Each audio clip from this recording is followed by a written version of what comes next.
ini. Selamat menyaksikan. Jadi mie instan itu biasanya kan satu porsi itu satu bungkus, ya. Rata-rata variannya banyak mie instan ini. Rata-rata antara 300 kalori kandungan.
Kemudian proteinnya sekitar 7 gram dan lemaknya sekitar 11 gram yang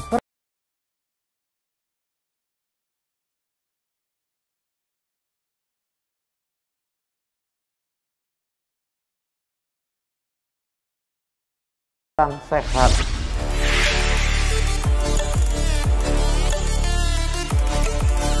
Seperti tadi sudah saya jelaskan, mie instan itu terbuat dari tepung, kemudian minyak nabati, kemudian terbuat juga dia ada campuran telurnya, sehingga sebenarnya kandungan si mie ini itu cukup lengkap makronutriennya.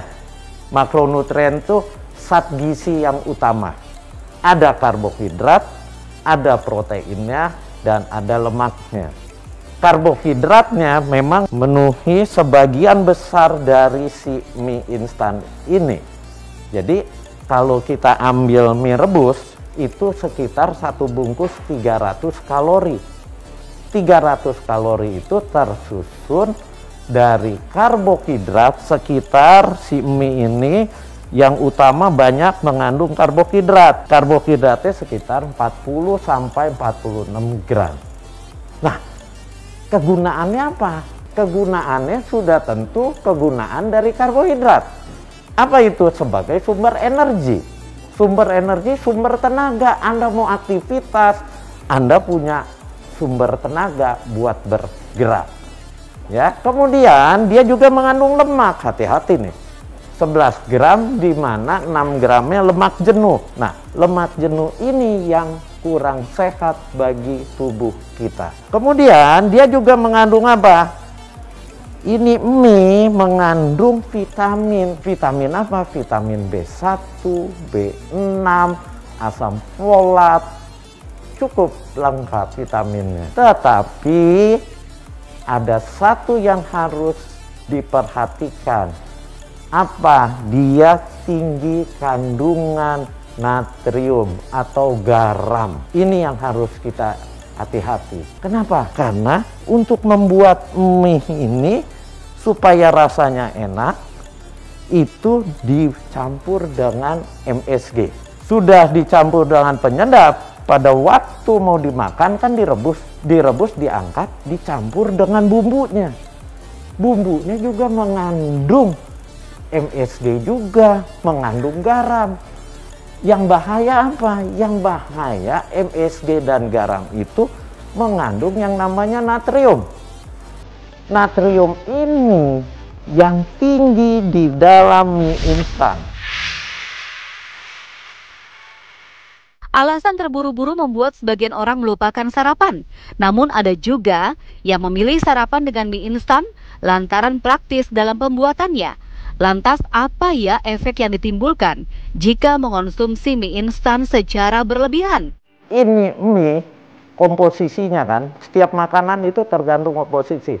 karbohidrat, protein, lemak. Kalau dia tinggi lemak, tinggi protein, dia akan lebih lama dicerna di dalam saluran cerna kita. Tapi kalau dia tinggi karbohidrat, dia akan lebih cepat dicerna di dalam lambung kita. Protein dan lemak itu bisa mengambil waktu antara 4 sampai 6 jam.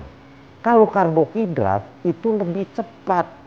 Lebih cepat dalam arti dalam waktu 2 jam sampai 4 jam dia sudah turun ke usus dari lambung kita. Jadi mie yang tadi saya katakan tersusun dari karbohidrat, protein, lemak itu dicernanya kira-kira sekitar antara 3 sampai 5 jam. Bahayanya apa kalau kebanyakan? Seperti tadi saya katakan, mie instan itu yang bahaya tinggi natrium. Bahayanya suatu saat Anda bisa terkena hipertensi karena makan natriumnya yang berlebihan, garamnya yang berlebihan. Belum makan kalau belum makan nasi. Ungkapan tersebut sering kita dengar di masyarakat. Oleh karena itu, sebagian orang memilih mengonsumsi mie instan dengan dicampur nasi. Lantas, adakah dampaknya bagi kesehatan? Mie instan ini banyak kali orang makan dicampur dengan nasi. Supaya apa? Supaya kenyang. Iya, memang akan kenyang, tapi yang Anda makan akhirnya apa? Mie ini kan sebagian besar kandungannya karbohidrat. Ditambah lagi Anda makan nasi, karbohidrat lagi, jadi double karbohidrat. Ujung-ujungnya apa? Kadar gula darah Anda akan naiknya secara cepat. Kenapa? Karena si mie ini kan tadi tepung diolah itu menyebabkan karbohidratnya lebih mudah diserap. Makan lagi nasinya nasi putih pula, itu akan mudah juga diserap. Akibatnya kadar gula darah naiknya akan cepat, merangsang kelenjar di dalam saluran cerna kita, pankreas mengeluarkan insulin. Kalau terus-menerus seperti ini, satu saat Anda kena diabetes mellitus. Bagaimana? Sudah jelaskan dampak dari mengonsumsi mie instan secara berlebihan. Lantas, bagaimana ya cara mengonsumsi mie instan yang sehat? Yuk simak tips berikut ini. Makan mie instan itu supaya lebih sehat, jadi pakai bumbunya jangan semua, setengah. Satu, paling tidak mengurangi asupan natrium. Kedua, untuk menghambat penyerapan di saluran cerna, makan mie instannya pakai sayur. Sayur itu serat. Kandungan seratnya tinggi, hasilnya dia akan mengganggu penyerapan lemaknya, penyerapan karbohidratnya, gulanya diserap lebih lambat. Tujuan kita membuat kalau makan mie instan sehat itu adalah mengurangi asupan garamnya, mengurangi kecepatan penyerapan dari garam dan lemaknya dan karbohidratnya. Supaya apa? Supaya kita masih makan mie instan tapi cukup sehat. Cara masaknya bagaimana? Anda kan mau nyiapkan mie instan direbus. Air rebusannya buang. Jangan air rebusannya jadi kuahnya, dihirupin pula, dihabisin pula satu mangkok. Itu yang berbahaya karena dari air rebusan itu akan keluar si natriumnya itu.